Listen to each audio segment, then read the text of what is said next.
Muito bem, aqui é uma passagem, né?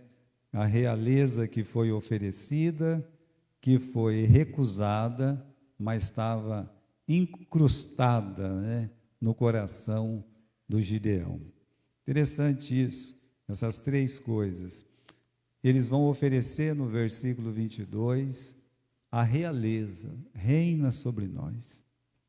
E ele de pronto ele vai dizer assim: não, eu não vou reinar sobre vocês. Deus vai reina sobre vocês. Só que aí, quando você termina de ler a história de Gideão, você descobre que ele falou que não queria, mas o coração dele negava as suas palavras.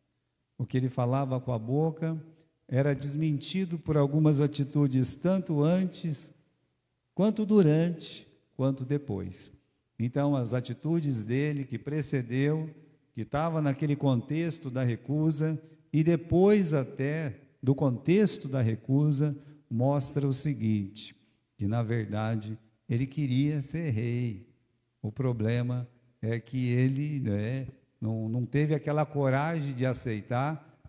Foi bom que ele não aceitou, porque não era vontade de Deus, mas o coração dele estava contaminado com aquela coisa ruim, né, que é o orgulho do ser humano. Então, irmãos, vamos começar aqui no versículo 22. Então os homens de Israel disseram a Gideão: domina sobre nós, tanto tu como o teu filho, o filho do teu filho, porquanto nos livrastes da mão dos midianitas. Isso aqui é uma oferta, né? Quando você tem essa palavra dominar, algumas traduções traz reinará. As duas estão certas, não tem problema nenhum, né? É uma oferta que eles fizeram para Gideão: olha, nós queremos que você reine, mas era um reino mesmo, era o estabelecimento de uma monarquia. Por quê? Não era só Gideão reinar sobre eles. A oferta era: você vai reinar, o teu filho vai reinar, e o filho do teu filho vai reinar sobre nós. Então eles estão oferecendo para Gideão a monarquia, o direito dele possuir ali, meus irmãos, o trono de Israel. Então a primeira coisa que a gente tem que perguntar é por que os homens fizeram essa oferta. Por quê? Bom, é evidente, uma vitória tão grande quanto ele teve, memorável, com aqueles 300, né, homens que se consagraram a Deus ali para aquela vitória. Então a vitória, ela foi tão monumental que impactou o coração daquelas pessoas, principalmente dos soldados ali. Então, irmãos, em vez deles exaltar a Deus, o que eles fizeram? Exaltaram o homem, né? Então esse é o primeiro motivo, ou seja, a impressão que eles tinham de um homem forte, de um homem poderoso, de uma autoridade que surgiu no meio deles. Mas não é só isso. O princípio dos homens quererem ter um rei não está escrito aqui, mas está escrito lá em 1 Samuel. Eu gostaria que os irmãos abrissem lá em 1 Samuel. Vamos comigo. 1 Samuel, no capítulo 8, versículo 10.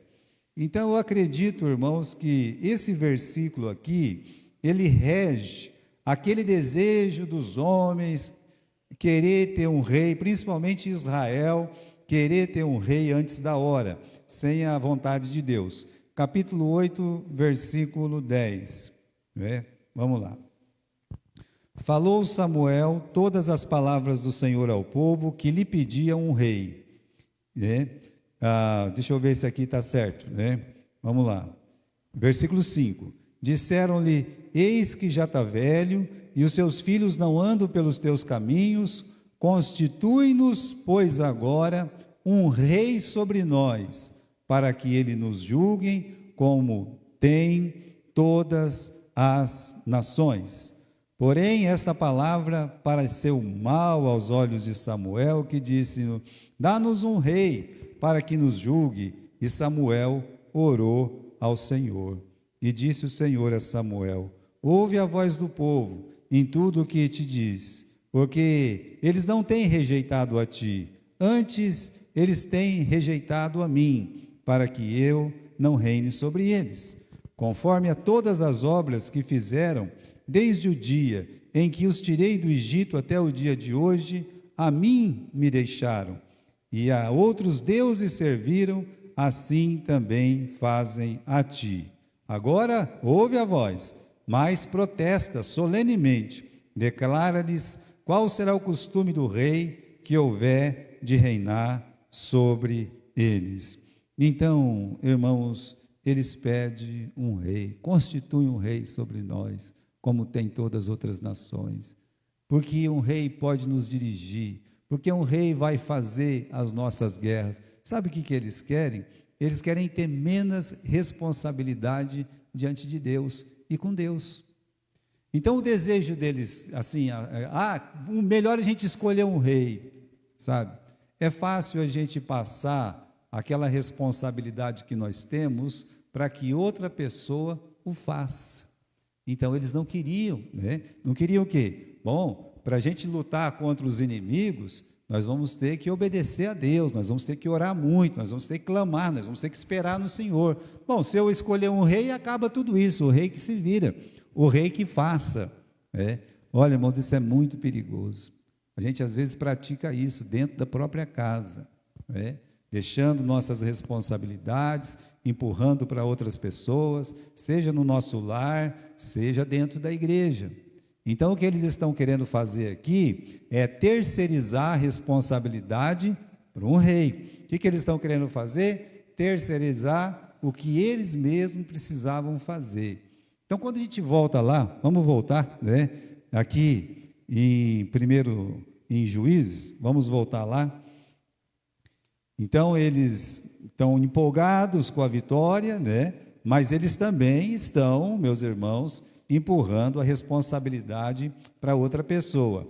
Mas uma outra pergunta a gente tem que fazer. Eles estão dizendo, reina sobre nós, tu, teu filho, o filho do teu filho. A pergunta segunda é a seguinte, né? Com que autoridade eles podiam fazer isso? Quem deu autoridade para eles deles escolherem um rei? Veja só, né? Deus não falou nada sobre isso. Então, como é que eu vou falar uma coisa que Deus não falou nada? Quando chegasse o momento, Deus falaria. Deus não falou no coração de ninguém. Aliás, aquela precipitação no tempo de Samuel custou caro para Israel. Então, irmãos, eles não tinham autoridade. Por não ter autoridades, estavam se rebelando contra Deus, né? E vai ser sempre assim. Então eu vou fazer uma coisa aqui, mas Deus mandou? Não, Deus não mandou, mas eu vou fazer do mesmo jeito. Aqui é uma rebelião, nós chamamos de rebelião positiva. Vamos escolher um rei, mas Deus falou alguma coisa? Não, Deus não falou nada, nós vamos deliberadamente escolher. E assim sempre, meus irmãos, tudo que Deus estava querendo evitar, estava acontecendo. Eles empolgados com aquela vitória, assim, uma vitória maravilhosa, a gente já estudou sobre essa vitória, mas é assim, Deus tomou todas as medidas para a honra não ir para o homem, mas o homem, ele fez por onde, né? A gente vai ver já já. Deus fez tudo, olha, no capítulo 7, se você voltar aí, um capítulo só, qual foi as medidas que Deus tomou? Primeira medida foi esvaziar o exército, que tinha muito soldado. Então Deus olhou e disse assim, olha, vamos fazer o seguinte, tem muito soldado com você. Lá no versículo, capítulo 7 e versículo 2. Disse o Senhor a Gideão, tem muita gente contigo, para eu dar os midianitas na tua mão, a fim de que Israel não se glorie contra mim, dizendo, a minha mão te livrou.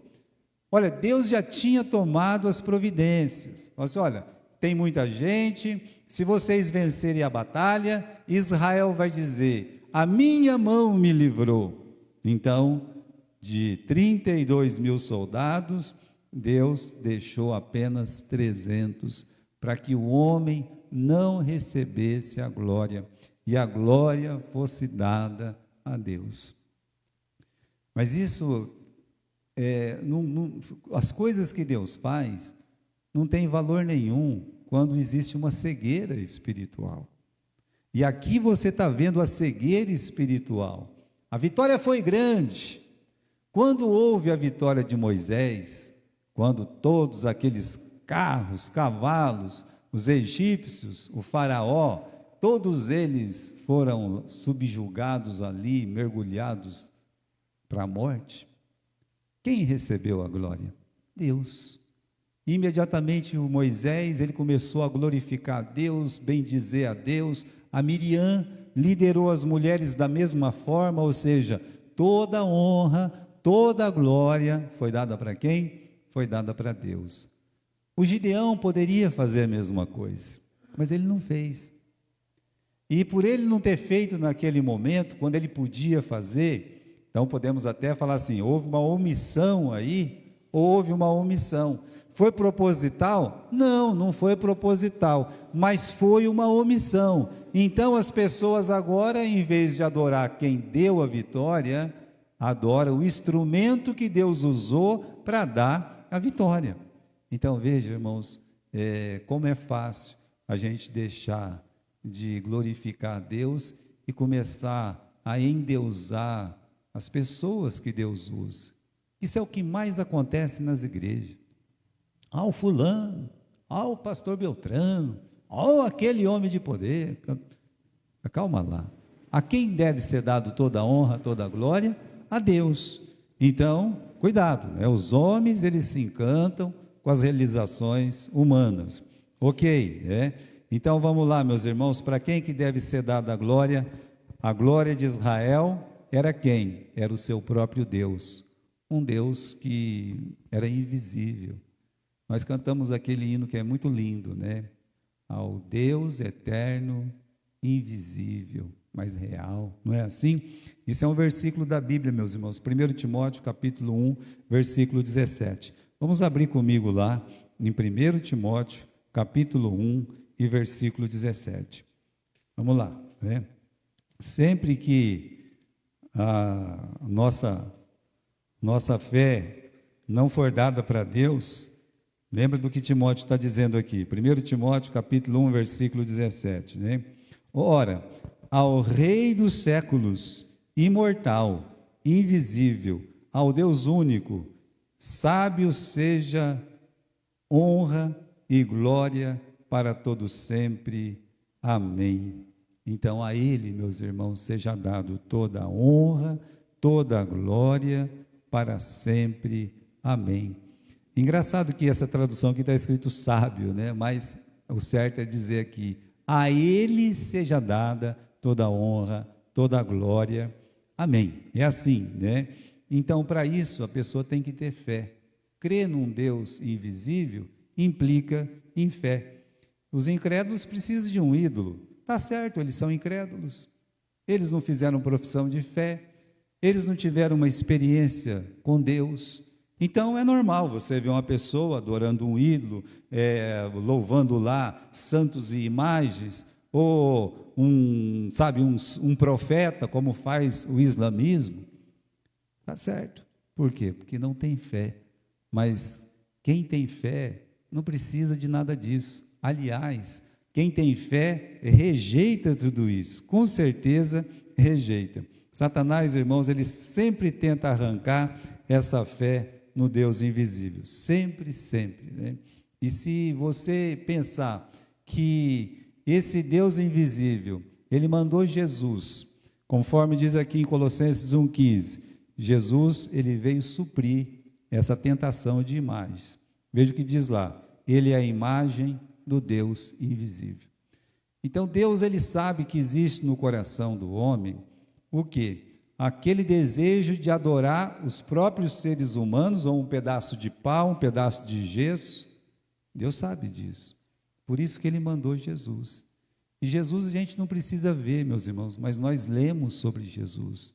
O Espírito Santo trabalha no nosso coração para a gente saber como é Jesus. E ele é a imagem do Deus invisível. Então, quando você adora a Cristo, quando você rende graças a Cristo, o seu amor por Jesus Cristo é o amor que você dá e você oferece para o Deus invisível, para o Deus Pai Todo-Poderoso.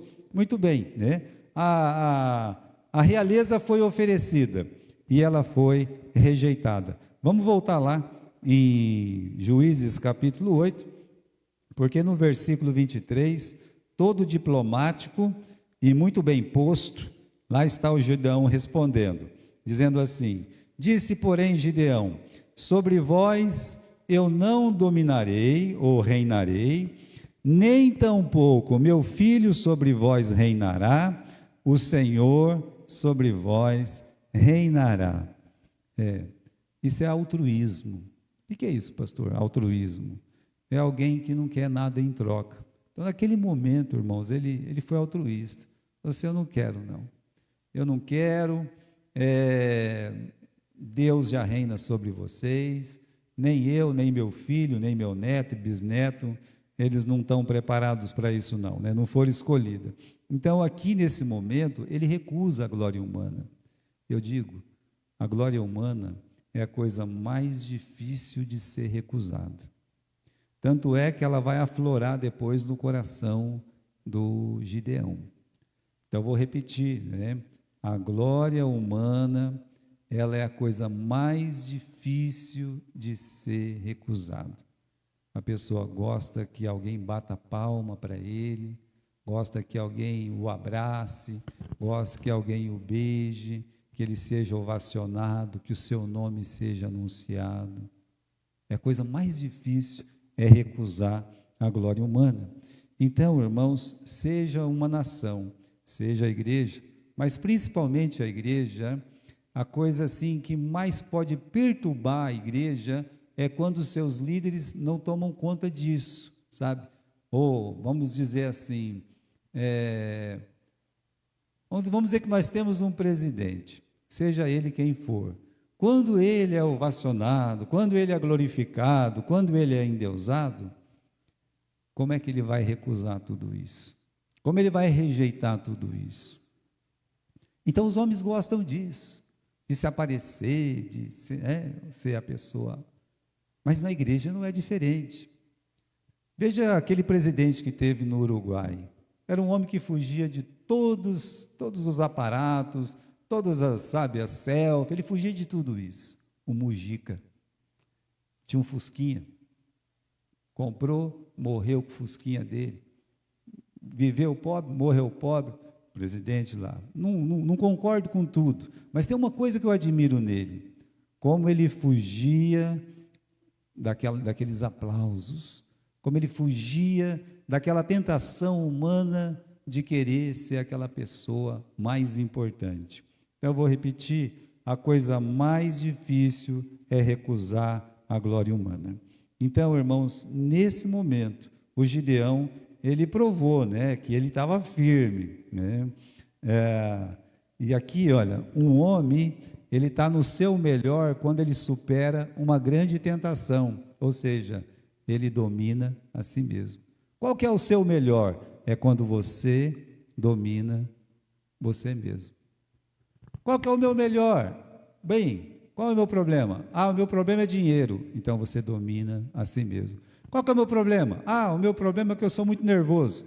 Então, quando você domina esse nervoso. Então, nós sabemos o que nós precisamos dominar. E quando nós conseguimos dominar, o que acontece?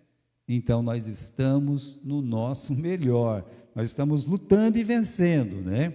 Olha aqui, é melhor ser um servo desconhecido, mas fiel, do que ser um rei famoso, rebelde contra Deus, porque Deus não tinha dito nada para ele desse negócio de ser rei, correto? Deus falou pessoalmente com ele: olha aqui, Gideão, eu te escolho para ser o quê? Para ser juiz, não é para ser rei, correto? Então ele entendeu isso naquele momento, ele foi forte, tá? A igreja, meus irmãos, assim como o reino de Israel, ela não é uma monarquia. Você não pode ter pastores como se fossem reis. Você não pode ter membros da igreja como se fossem príncipes. Aqueles que mandam, aqueles que não mandam. Não. Há de se entender que a igreja, ela é uma teocracia. Sempre assim, né? Deus deve governar a igreja. Como é que Deus faz isso? Pela Bíblia. Deus faz isso pela Bíblia, né? Então, quando você tem uma Bíblia guiada pelo Espírito Santo, ela vai estar guiada nos pensamentos de Deus. Se ela está guiada nos pensamentos de Deus, ela vai ser guiada por Deus. Por isso que o diabo trabalha tanto, para tirar o foco da igreja da palavra.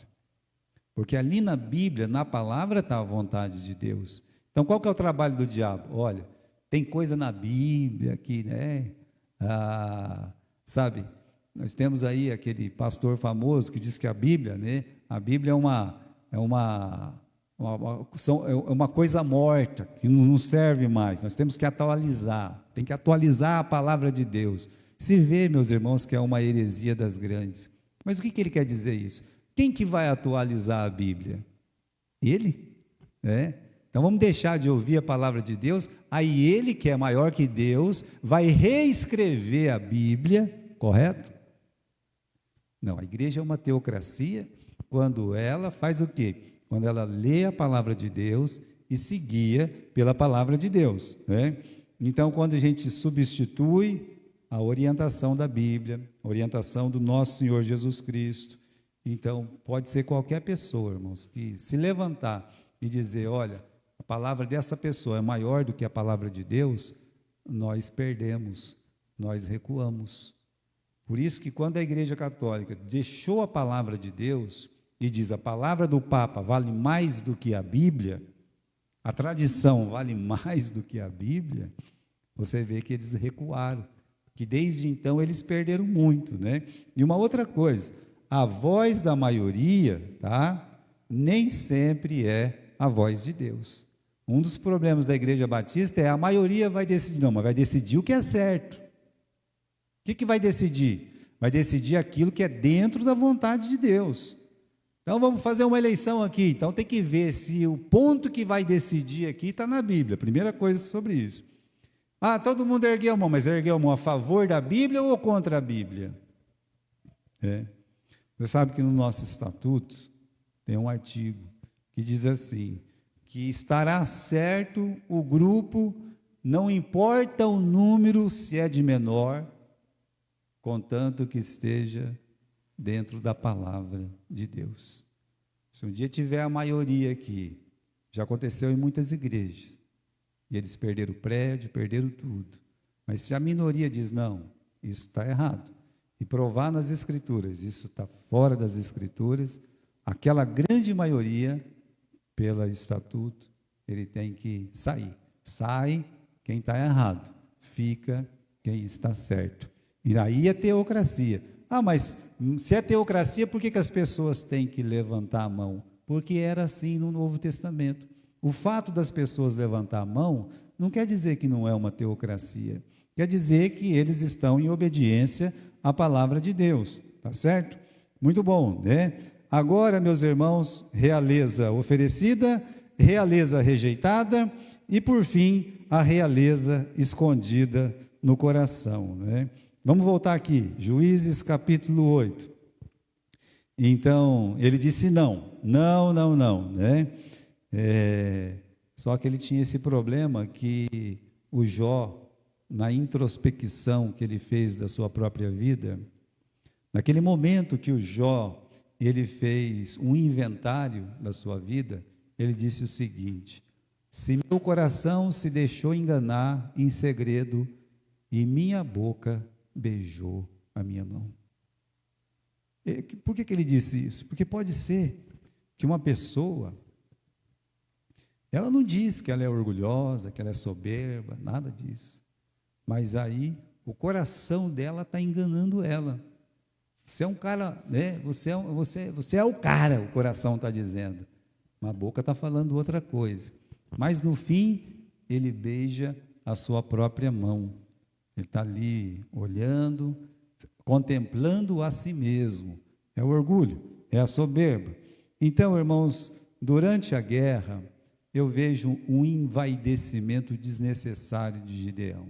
Quando? Quando ele ouviu aquele sonho, né, que aquele biscoito grande da Marilã estava correndo lá de centeio, pegando todos os midianitas. É o Gideão, o camarada disse, é o Gideão. Aí ele ficou todo feliz, todo alegre, que citaram o nome dele, e no outro dia ele foi lá e falou para todos os soldados, olha, é o seguinte, Quando você estiver empunhando aí, né, aquela espada, quando você estiver empunhando aí, né, aquela tocha, aquele jarro de barro, a trombeta, vocês vão gritar, pelo Senhor e por Gideão. Oh, calma, pelo Senhor e por Gideão? Mas Deus não disse nada disso. Deus não falou para ele fazer isso. Isso foi uma coisa do coração dele, meus irmãos. Deus não mandou ele falar pelo Senhor e por Gideão. Então aí você vê que antes da guerra, ele já tomou uma decisão errada. Essa decisão errada ficou no coração dos soldados, por Gideão. O Gideão é o cara, hein? Falamos o nome dele, é melhor a gente eleger ele um rei. Então, algumas atitudes prévias fizeram com que o nome dele se ressaltasse.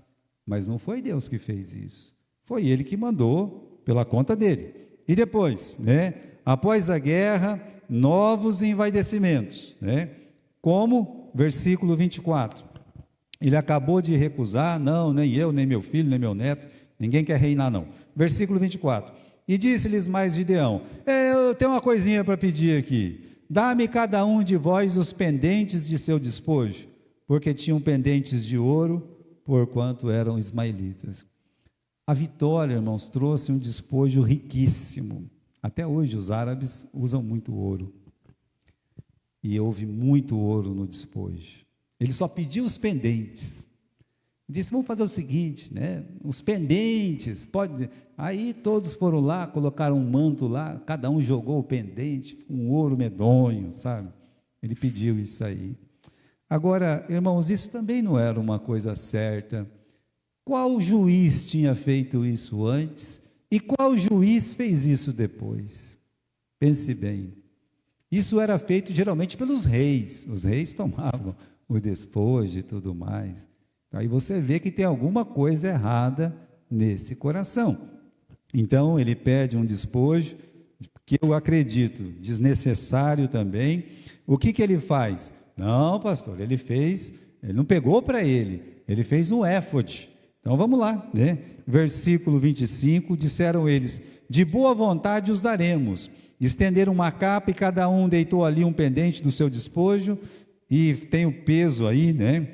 Versículo 27, e fez Gideão dele um éfode, está lá, ele fez um manto de ouro, sabe? Se aquele manto todo colorido de José já deu o que falar, imagine um manto banhado a ouro, coisa linda, maravilhosa, um éfode, né? Mas era proibido fazer um éfode? Já tinha o éfode sacerdotal, ele estava em Siló, aquele era o original. Então por que ele fez outro? Pois é, boa pergunta, né? Por que ele vai querer fazer outro éfode? Bem, quem carregava aquele éfode lá em Siló era uma pessoa muito importante, pois é, né? E esse aqui não vai ser importante também? Foi tão importante, irmãos, que olha o que diz o final do versículo 27 aí. O que ele fez?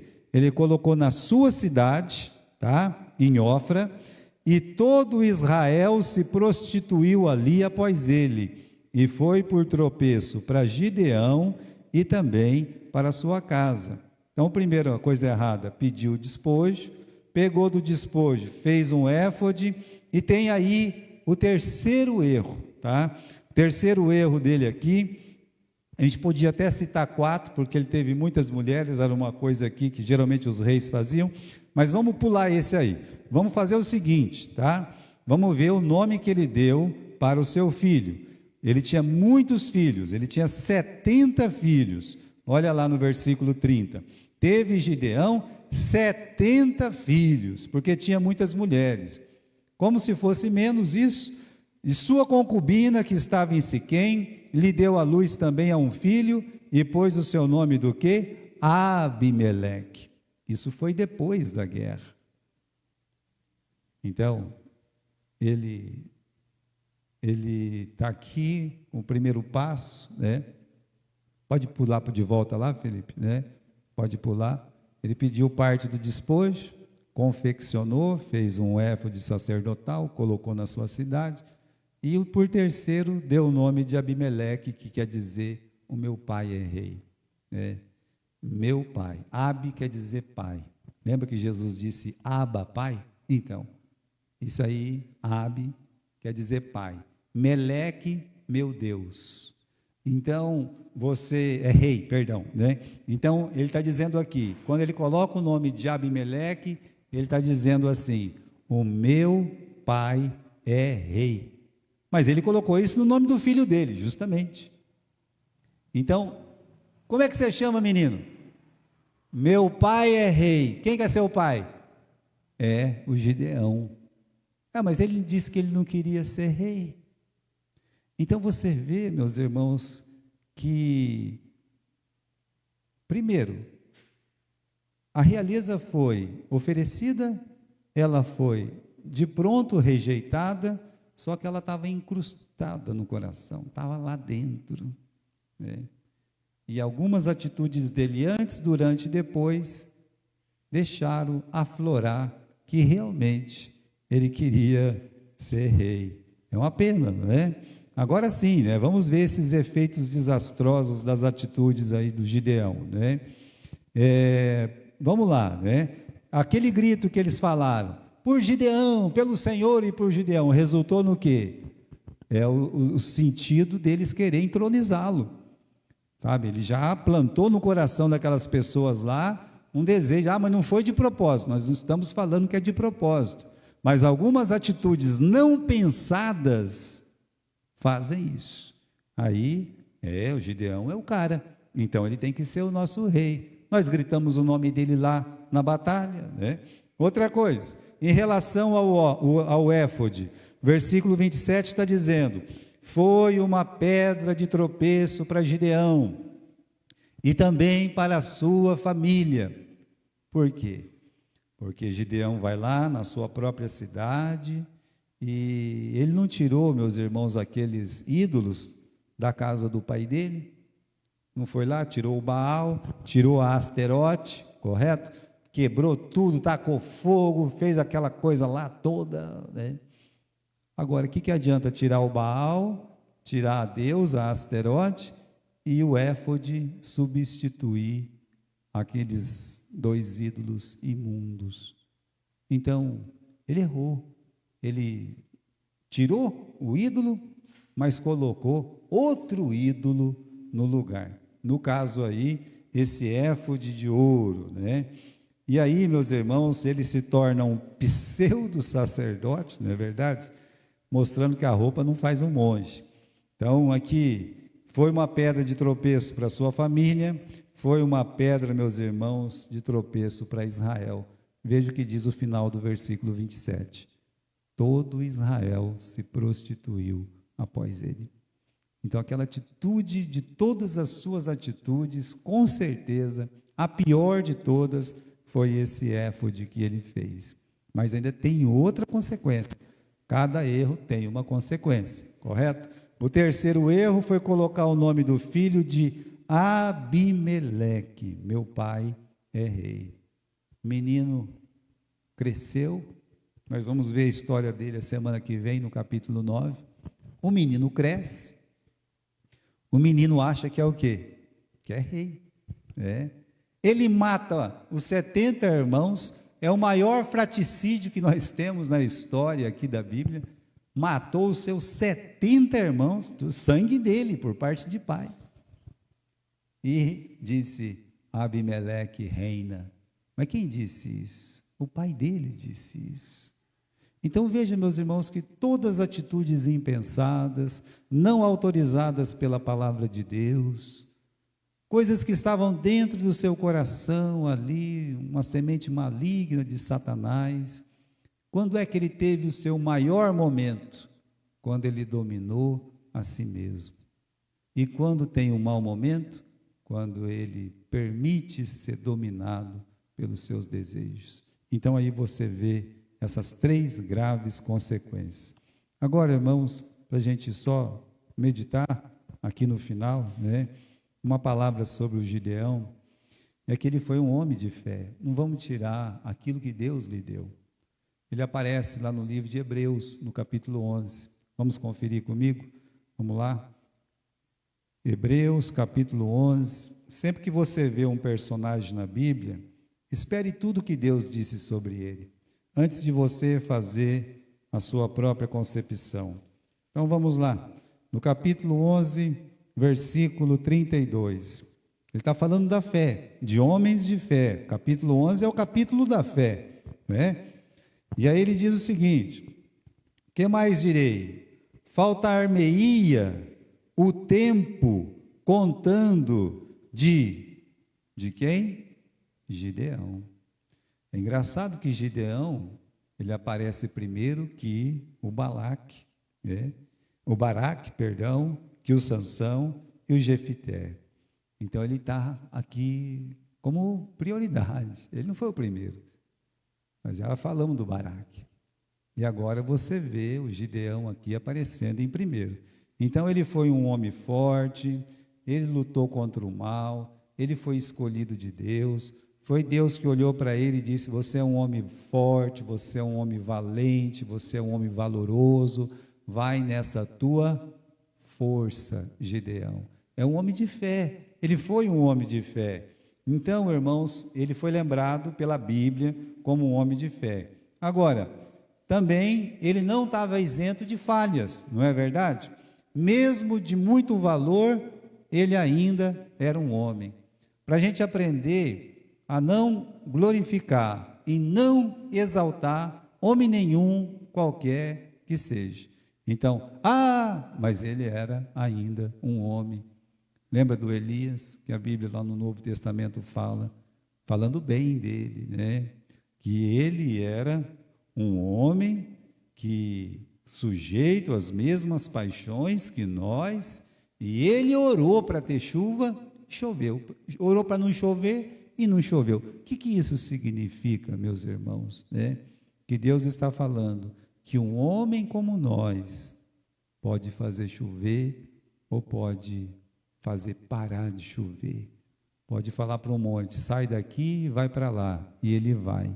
Ou seja, um homem como nós, sujeito a paixões, a depressão, a se esconder, a se jogar dentro do buraco, a achar que Deus não está fazendo nada, como aconteceu com Elias.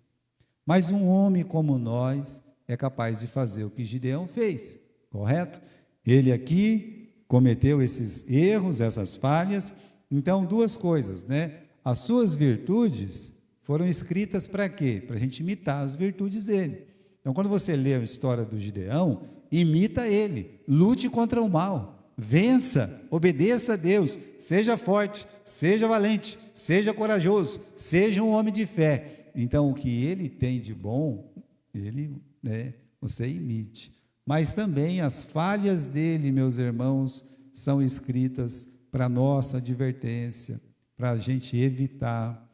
Então, se você deve imitar as suas virtudes, você deve olhar para as falhas dele e dizer: opa, até aqui. Então, eu vou olhar para a vida dele. Você vai copiar ele? Não, eu vou copiar o que ele fez certo. E o que ele fez de errado? Deus deixou escrito. A Bíblia, meus irmãos, nunca escondeu, como nós fazemos, os nossos erros, as falhas, nós chamamos assim, os nossos podres. A Bíblia nunca fez isso com nenhum personagem. Por isso ela é tão viva e ela é tão eficaz, ela é tão verdadeira, ela pode cortar mais do que uma faca de 2 gumes, porque ela é fiel, ela é verdadeira. Agora, vamos terminar, né? Lá na última parte do capítulo 8, veja só, no versículo 34, né? Assim, perdão, não é o versículo 34, não. Deixa eu ver aqui, o final do versículo 48, que diz assim: sossegou a terra 40 anos, nos dias de quem? Do Gideão. Então, enquanto ele foi o juiz, autorizado por Deus, a terra ficou em paz, uma bênção de Deus. Deus permitiu que aquele tempo fosse abençoado. Ou seja, ele em vida foi ali uma benção. E no final, meus irmãos, no versículo 33, 33, sucedeu que, como Gideão faleceu, os filhos de Israel tornaram a se prostituir após os Baalins e puseram Baal-berite por Deus. Só foi ele fechar o olho, o povo decaiu, o povo perverteu. Por isso, irmãos, essa pessoa podia dizer assim, é ruim sem ele, mas é pior, se era ruim com ele ali, era muito pior sem o Gideão. Então vamos ficar com o que Deus ficou. A última coisa que Deus escreve de Gideão é que ele era um homem de fé. Então, fiquemos com isso, né? Para que a imagem dele, que deve ficar no nosso coração, é que ele era um homem como nós somos. É que a Bíblia fez certeza de não esconder nada das coisas erradas dele. E nós, meus irmãos, nós podemos até esconder, mas sabemos da nossa fragilidade, sabemos dos nossos defeitos, das nossas culpas, né? Então a gente pode olhar em paz para Gideão e dizer, louvado seja o Senhor, né? Deus usou poderosamente esse homem e ele morreu como um homem de fé, né? Esse é o final da história de Gideão.